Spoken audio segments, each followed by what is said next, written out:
But no, for some reason, like that's the perfect way to make it cut live. You know, for the tapping at least. Are you, you know, your tapping is so consistent. Is there? Are you using compression? I am, yeah. Okay. So I use the Empress compressor right here. Oh yeah, those are great. Yeah. Yeah, that's a great company. And that one is just, I don't know. I tried a bunch of them, but that one doesn't color the sound too much. It just makes it feel like you have distortion, if that makes sense. At least that's the way I think about like compression. Like a boosty kind of? Not so much. Like it still keeps it really clean, but the actual feel of like when you're playing, the response, like if the sustain you get, kind of makes it just easier live, you know. But yeah, that's a really good compressor.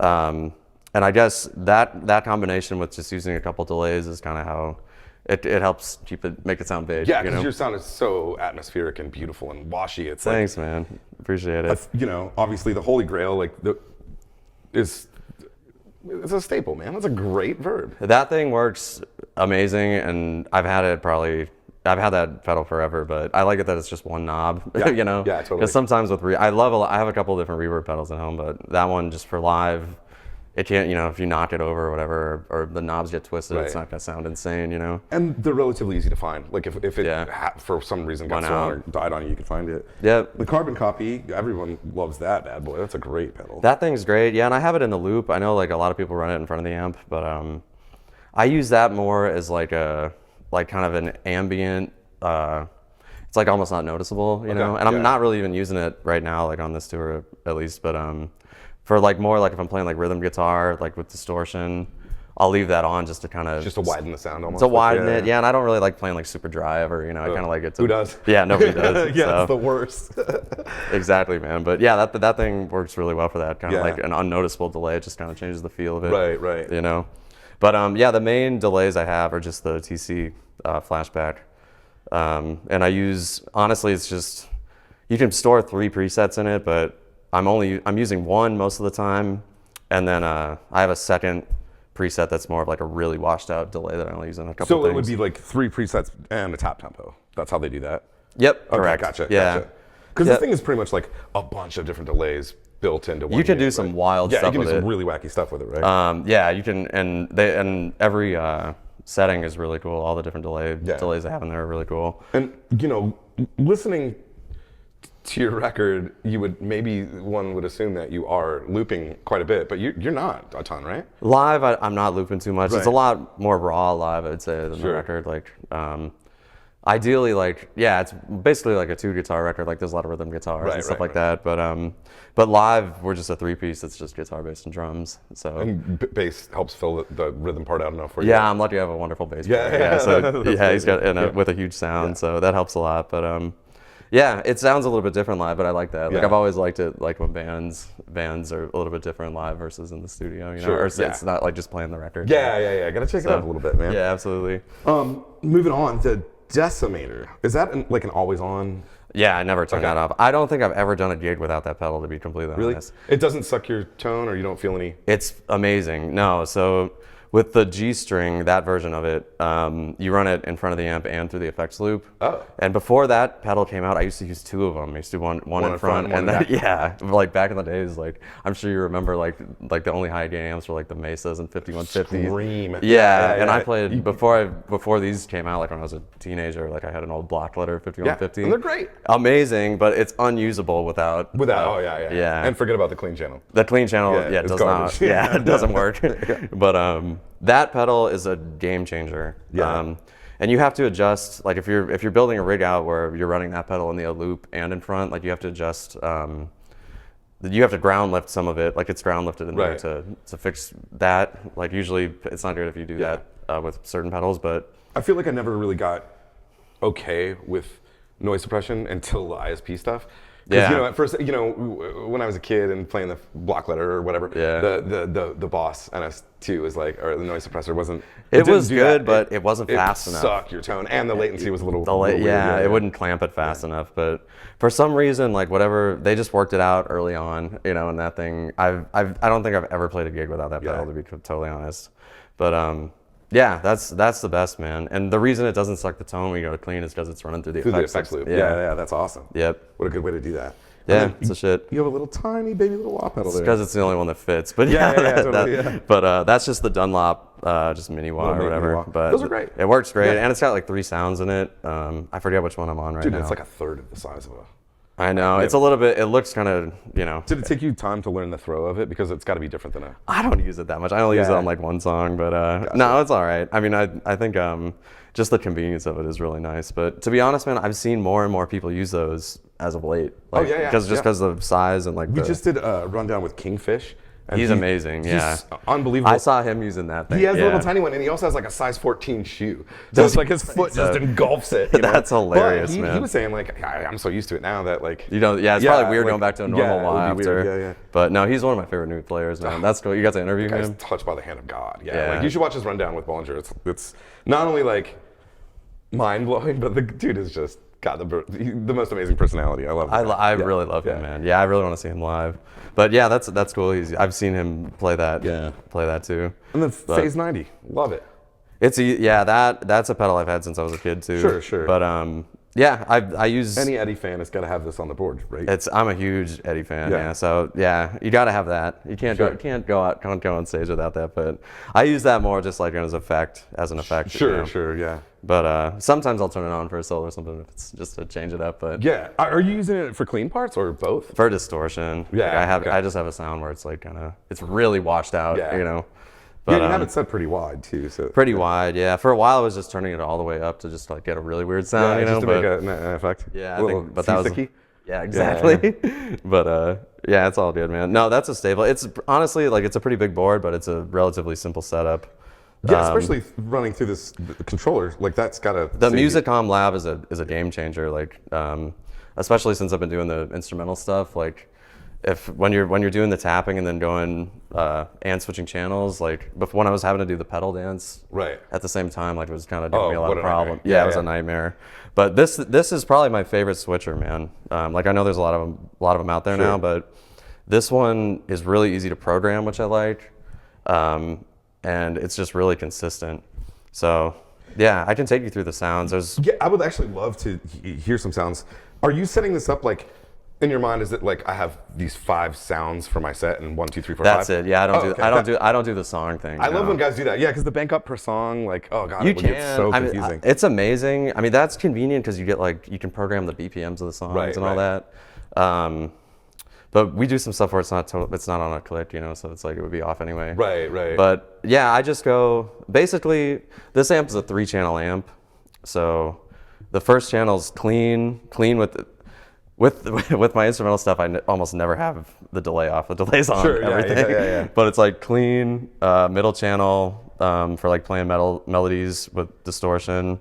And then 3 is so like when I'm taking full solos, like extra high gain. And then it kind of does that again, but with a different delay patch. So gotcha. Okay. 4 is clean, but with like a heavier delay. 5 is that same thing, like middle channel, but with heavier delay. And then 6 is the high gain, but with the phase 90 and the extra delay. So that's kind of like the most extreme one. Gotcha. Now, are you kind of like relegated to the 6? Or are you banking up and down? Or that's it. That's all I use. To be honest, I'm pretty much on 1, 2, and 3 the whole time. Sure. Let's hear them, dude. All right. Yeah. So the thing at the beginning of the video is number 1. So this is probably like my main sound most of the night, just for the tapping stuff. So it's the compressor, the flashback, and the Holy Grail, just through the clean channel or whatever. But it's.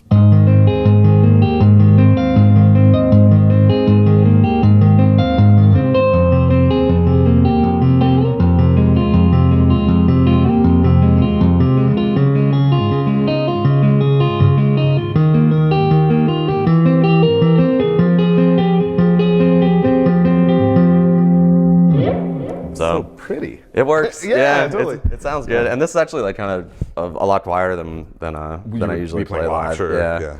But yeah, that's probably my main sound most of the night. And then I can show you kind of just what the distortion sounds. I also have like a global preset, which is just no effects. So this is just like the middle channel of the amp. Okay.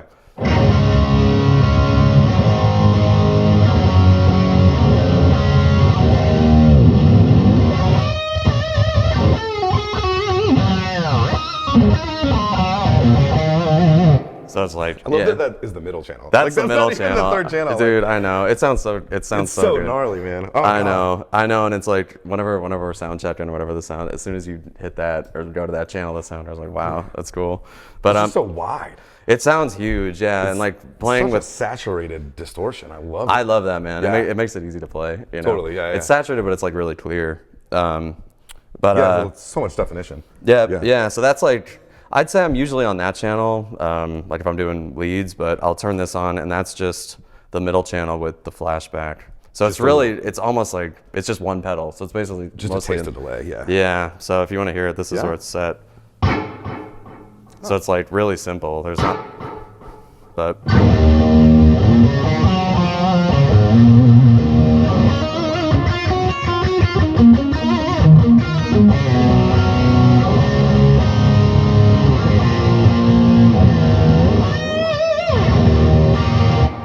So, yeah, it sounds great, man. Yeah, it really does. And then, yeah, that's like, if I'm going, I'll use that more to like play melodies to songs, you know, or like actual parts of songs. But yeah, if I'm doing like a full-blown solo or like playing a lead in a song, this is that same thing, but just with on the third channel where it's like extra gain.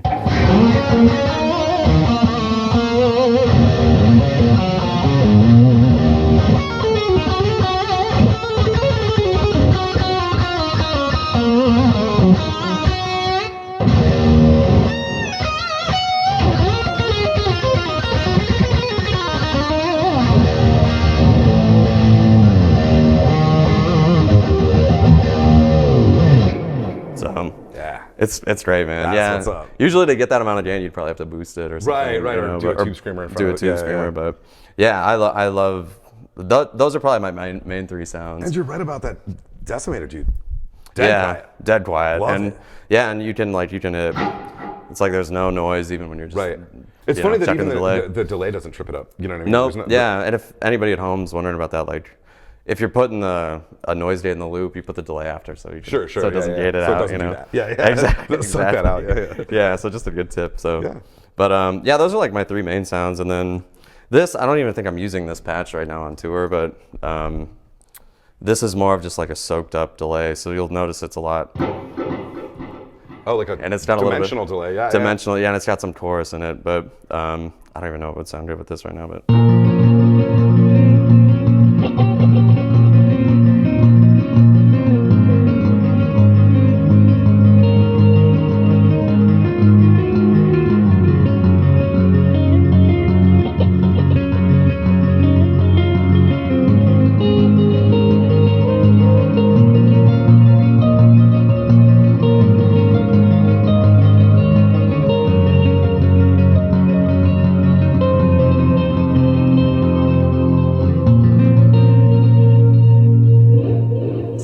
Like that, trails off. That is the thing I love about you Candy Rat dudes. Like, you make me feel all the feels without words. Oh, you know what I mean? you, like man. Your phrasing is just so it's so nice, different and beautiful. Yeah. Thank you so much, man. Oh, it's so sweet. Thank you. That sounded like I love making sounds like that at home, just in the studio or whatever, because it puts you in a spot where like everything you play kind of leads into the next. Right. Like it helps with your creativity a little bit when you have that much delay and like space, you know. So yeah, that's a cool patch. I'm not using it live right now so much, but I do use that delay with distortion on a couple melodies. So this is like pretty overbearing, but when you're using it in the context, it sounds great. Yeah. So.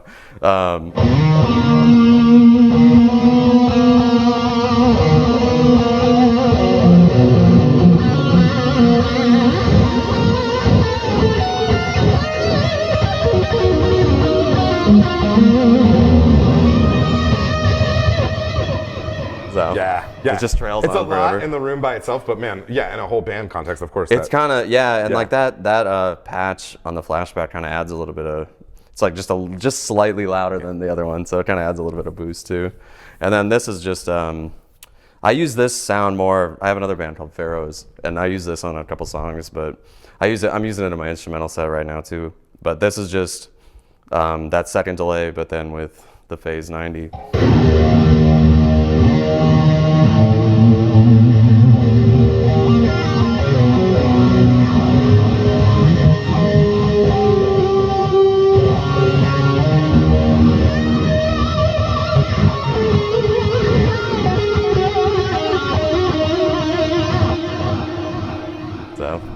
That covers so much room. It's and God, it's so usually wide. about and it's usually about twice as loud. Sure, So it covers a lot of ground, but I'm not like a huge modular effects guy. Like the phaser is pretty much as far as I go into that, you know. Yeah. But that I love that sound though, so I use it a lot.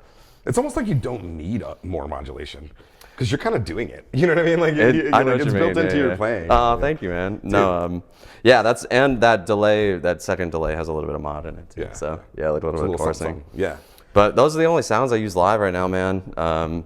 It's mostly in the amp, I would say. Like the amp's the biggest part of the sound more than anything, and just a little bit delay. Like, as long as I have this, I could probably make it work with any delay pedal. Yeah. You know, but. Yeah, it's a pretty simple rig, man. To be honest. I mean, considering how the complexity of your music, like it is. Oh, thank you, man. Kind of surprised to have it like, it's just some a reverb and some delays. You know what I mean? Like, I'm kind of old school, you know. Like I love using analog pedals, and you know, it keeps it fun.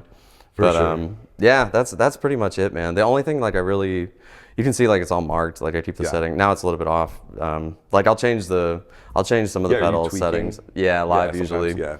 Depending on like we don't use in-ears or anything, so we're using just wedges. So old school. I'm pretty old school when it comes to playing live. Yeah, but I don't know. Yeah, it's just every room sounds different. And like I love when you're in the in-ears, it kind of like closes you off from that. It's like you're doing the same thing every night, you know. Yeah. But to me, it's like I love like hearing how different venues sound and like how the amp sounds in different places, stuff like that. So yeah, I'm always messing with it a little bit, but overall, it's like the gear stays the same.